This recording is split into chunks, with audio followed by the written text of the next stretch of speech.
He was once the favorite son, then the betrayed brother.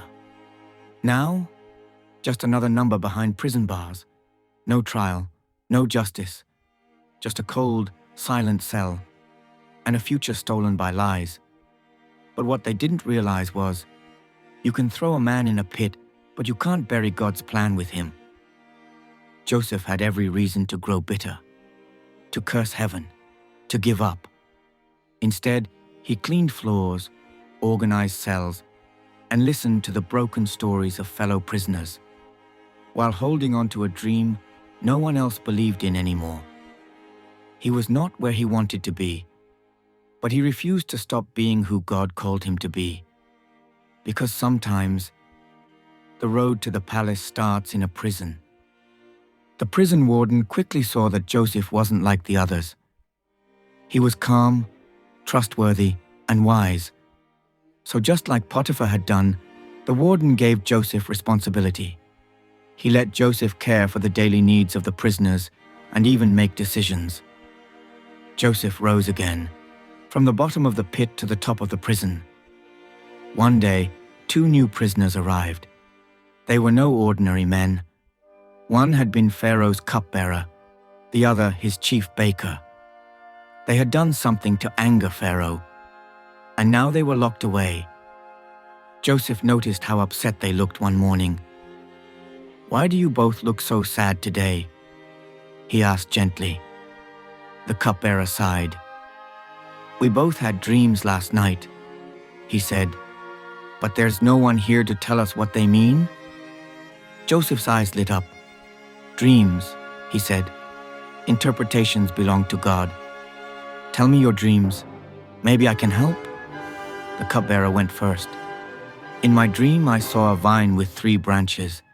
It budded, blossomed, and clusters of grapes grew. I took the grapes, squeezed them into Pharaoh's cup, and placed the cup in his hand."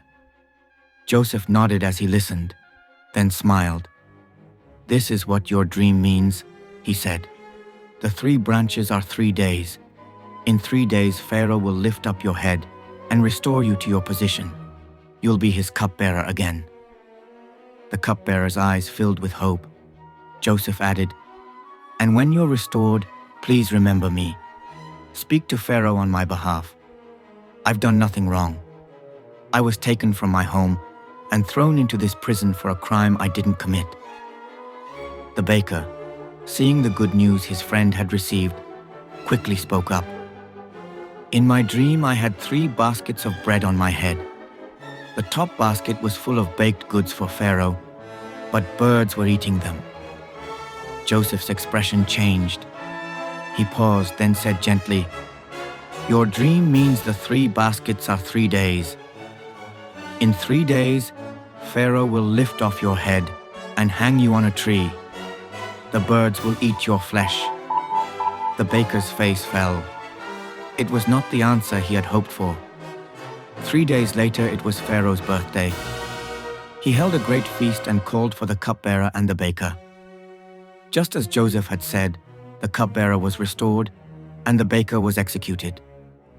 But despite Joseph's kindness, the cupbearer forgot all about him. Days turned into weeks, weeks into months. Joseph waited and waited and waited. Still no message, no freedom, no word from the palace. Forgotten again. But Joseph didn't give up, because even when people forget, God never does. Joseph's story wasn't finished. 2 years. That's how long Joseph waited after interpreting the dreams of the cupbearer and the baker. 2 long years behind cold prison walls. Each morning, Joseph opened his eyes, hoping it would be the day someone would come for him. Each night, he lay down wondering why he had been forgotten again. But even in the waiting, Joseph stayed faithful. He still helped the other prisoners. He still managed the work of the prison. And he still held on to the dreams that had once filled his heart, dreams of something greater. Then one morning, everything changed. Pharaoh, the king of Egypt, the most powerful man in the land, woke up troubled. He had dreamed something strange, something that made his skin crawl and his heart pound. In his first dream, he stood by the Nile River. 7 fat, healthy cows came up from the water and began to graze. But then, 7 skinny, ugly cows came out of the river too, and they ate the healthy cows. Pharaoh awoke, shaken. But then he fell asleep again and dreamed a second dream. This time, 7 plump heads of grain grew on a single stalk. Then 7 thin, dry heads sprouted up and swallowed the healthy ones.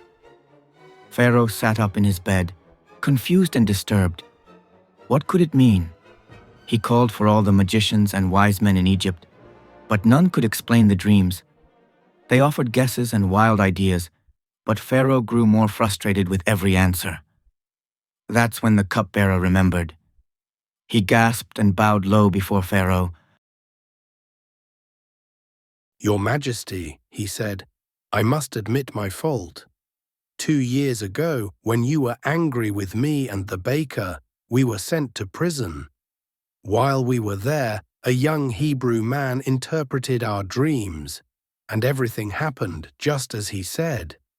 Pharaoh stood up and said, "Bring him to me immediately." In the prison, Joseph heard the sound of footsteps approaching fast. "You're being summoned by Pharaoh himself," the guard said. "Get cleaned up now." Joseph washed, shaved, and changed into clean clothes. His heart beat fast as he stepped out of the prison for the first time in years. The sun was bright. The palace was grand. Everything seemed surreal. And then Joseph stood before Pharaoh. "I've heard you can interpret dreams," Pharaoh said. Joseph bowed low. "It is not me," he replied, "but God will give Pharaoh the answer he seeks." Pharaoh told him the 2 dreams, first the cows, then the heads of grain. Joseph listened carefully. Then, with calm and confidence, he spoke. Both dreams mean the same thing. God is warning Pharaoh of what is coming. The 7 fat cows and the 7 plump heads of grain represent 7 years of great abundance in Egypt. But after that will come 7 years of terrible famine. The famine will be so severe that people will forget the good years. Pharaoh's eyes widened. Joseph continued, "Pharaoh should find a wise man to oversee the land during the 7 good years. Store extra food in cities across Egypt. Then, when the famine comes, there will be enough to keep everyone alive." Pharaoh turned to his officials. "Can we find anyone like this man? One in whom is the Spirit of God?" He looked back at Joseph. "Since God has revealed this to you, and there is no one as wise as you, I place you in charge of my palace and all of Egypt. Only I, the king, will be greater than you." Joseph stood speechless. Just hours ago, he was in a prison cell.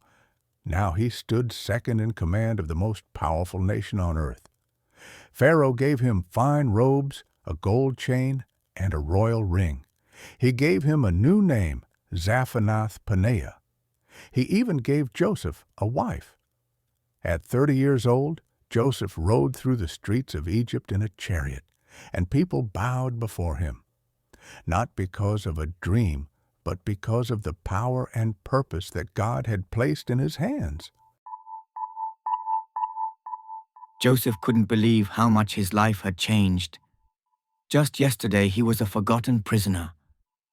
Now he stood as the second most powerful man in Egypt, wearing fine robes, commanding respect, and riding in a royal chariot while the people bowed before him. But Joseph didn't let the power go to his head.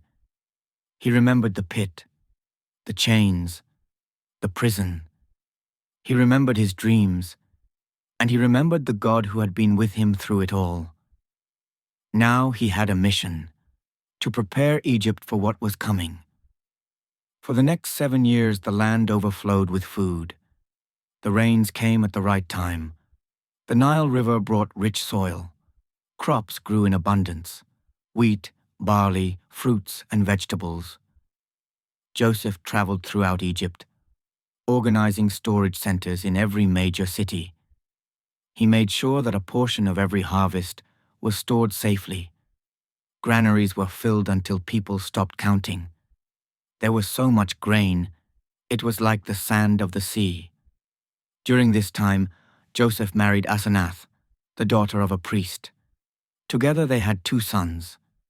Joseph named the first Manasseh, which means, God has made me forget all my trouble. He named the second Ephraim, meaning, God has made me fruitful in the land of my suffering. Even though Joseph had suffered, he didn't hold on to bitterness. He held on to hope. Then, just as God had shown in Pharaoh's dreams, the 7 years of abundance ended. The skies dried, the rivers shrank, the crops failed, the famine came. At first, the people weren't worried. They had heard Joseph's warnings. They knew food had been stored. And just as Joseph had planned, the storehouses opened. People came from every part of Egypt to buy food. And when word spread, people from other nations came too, including a land far away, where an old man named Jacob was running out of food for his family. Jacob heard that there was grain in Egypt. Go there, he told his sons. Buy food so we may live and not die. So 10 of Joseph's brothers set out on the journey, leaving behind the youngest, Benjamin, with their father. They had no idea that the man they would meet, the powerful ruler of Egypt, was their own brother, the brother they had betrayed, the brother they had sold. When they arrived in Egypt, they were led to Joseph. He recognized them instantly. They were older now, their faces lined with age and travel, but Joseph knew them. They, however, did not recognize him. He was dressed like an Egyptian noble. He spoke through an interpreter. He held himself like a ruler. And when they bowed before him, Joseph's heart raced. His dream, his very first dream, was coming true. But instead of revealing himself, Joseph decided to test them, not to be cruel, but to see if they had changed. "Where are you from?" he asked coldly. "From the land of Canaan," they replied. "We've come to buy food." "You're spies," Joseph accused. "No, my lord," they pleaded. "We are honest men. We are all sons of one father. There were 12 of us. One is gone, and the youngest is with our father." Joseph kept his face still, though their words struck his heart. "Then bring your youngest brother to me," he demanded. "Until then, one of you will stay here in prison." He chose Simeon to remain behind. The others returned to Canaan, afraid, confused, and wondering why this strange Egyptian ruler had taken such an interest in them. But Joseph wasn't angry. He was waiting to see if his brothers were still the same men who once tore off his robe and sold him for silver. He needed to know, because the next part of the dream was forgiveness. Back in Canaan, Jacob was worried. His sons had returned with sacks of grain, but one of them, Simeon, had not come back. And now the Egyptian ruler had demanded something terrifying. They had to bring Benjamin, the youngest son, to Egypt if they ever wanted to see Simeon again or buy more food. Jacob's heart was torn. Benjamin was all he had left of Rachel, the wife he had loved most. Joseph was gone, and now Simeon was imprisoned in a foreign land. He couldn't bear to lose another son. "No," he said firmly. "Benjamin stays here. My heart would break if anything happened to him." The brothers waited. They watched the grain slowly disappear, meal after meal, day after day, until finally, Jacob had to make a choice. Risk losing Benjamin, or risk losing his entire family to hunger. "Take him," he said at last, sorrow in his voice. "But take gifts, take double the money, and may God Almighty grant you mercy before the man." So the brothers set out again for Egypt, this time with Benjamin. Joseph was in the palace when word came that the men from Canaan had returned. With them was Benjamin. Joseph's heart jumped. He couldn't hide his joy. He ordered a feast to be prepared and had the men brought to his house. The brothers were nervous. "Why are we being brought to his house?" they whispered. "Is it a trap? Are we in trouble for the silver?" But Joseph welcomed them, gave them water to wash, and prepared a feast like they had never seen. When Joseph saw Benjamin, his youngest brother, his mother's son, his heart nearly broke. He had to leave the room to cry in secret. He washed his face, took a deep breath, and returned. They sat and ate, amazed by the strange kindness of this powerful man. But Joseph still wasn't ready to reveal who he was. He had one more test. Before they left with more food, he secretly instructed his steward to hide his personal silver cup in Benjamin's sack. Then, as they traveled home, Joseph sent his servant after them. "Stop!" the servant cried. "Why have you stolen my master's silver cup?" The brothers froze. "We didn't take anything," they protested. "Search our bags. If anyone has it, let him be your slave." The bags were searched one by one, and there it was, in Benjamin's sack. The brothers tore their clothes in horror. Not Benjamin. Anyone but him. They returned to Joseph, fell to their knees, and begged. "Take us all," Judah cried. "Don't keep the boy. Our father will die if he loses him." Joseph looked at them, and something deep inside him stirred. These were not the same men who once threw him into a pit. They were different now. They were protecting each other, standing together, willing to sacrifice. And Joseph could hold back no longer. "Everyone leave us," he cried. When only his brothers remained, he stood before them and wept. "I am Joseph," he said through his tears. "Is my father still alive?" They stared at him, speechless. Fear washed over them. What would he do? Would he punish them now? But Joseph smiled through his tears. "Do not be afraid. You meant to harm me, but God meant it for good. He sent me ahead of you to save lives." He stepped forward and embraced Benjamin. Then one by one he hugged each of his brothers. There were no guards, no punishment, only forgiveness. "Go home," Joseph told them. "Tell our father I am alive. Bring him here. There are still 5 more years of famine ahead, and I will take care of all of you." The journey back to Canaan was unlike anything the brothers had ever experienced. They traveled with joy, relief, and amazement, but also with hearts pounding at the thought of what they were about to do. They had to tell their father that Joseph was alive. For over 20 years, they had let Jacob believe his beloved son was dead. Now, they would have to confess everything. As they rode toward home, their camels were loaded with carts of gifts and wagons from Pharaoh himself. They rehearsed the words over and over, but nothing could prepare them for the look on their father's face when he saw them. Jacob stood at the entrance of his tent, eyes weary with age, watching the horizon. When he saw the line of travelers growing larger in the distance, his heart began to race. Then he heard the words, "Father, Joseph is alive. He's ruler of all Egypt." Jacob blinked. "What? No, that's not possible. Joseph is gone." "No, father," Judah said, stepping forward, tears in his eyes. "We lied to you years ago. We sold him. We let you believe he was dead. We were wrong, and we are so sorry." Tears rolled down Jacob's cheeks. Then he looked at the gifts, the wagons, the food and the clothes, and hope returned to his soul. "My son Joseph is alive," he whispered. "Then I must go to him before I die." There was no time to waste. Jacob gathered his entire family, his sons, their wives, their children and all they owned, and began the journey to Egypt. It was a long trip, with hundreds of people and animals, but Jacob's heart was light. For the first time in years, he felt truly alive. When they reached Beersheba, Jacob stopped to offer a sacrifice to God. That night, God spoke to him in a vision. "Jacob, do not be afraid to go to Egypt.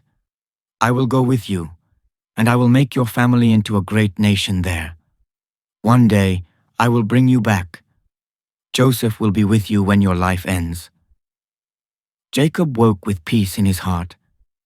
When they finally entered Egypt, the moment Joseph had longed for came at last. He rode out in his royal chariot to meet his father. And as soon as he saw him, Joseph ran into Jacob's arms. For a long time they wept together.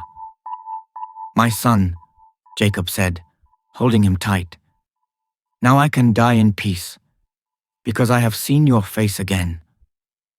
Joseph introduced his family to Pharaoh, who welcomed them kindly and gave them the best land in Egypt, Goshen, a fertile place perfect for their flocks and herds. There they settled and grew stronger with each year. But Joseph never forgot why it all happened.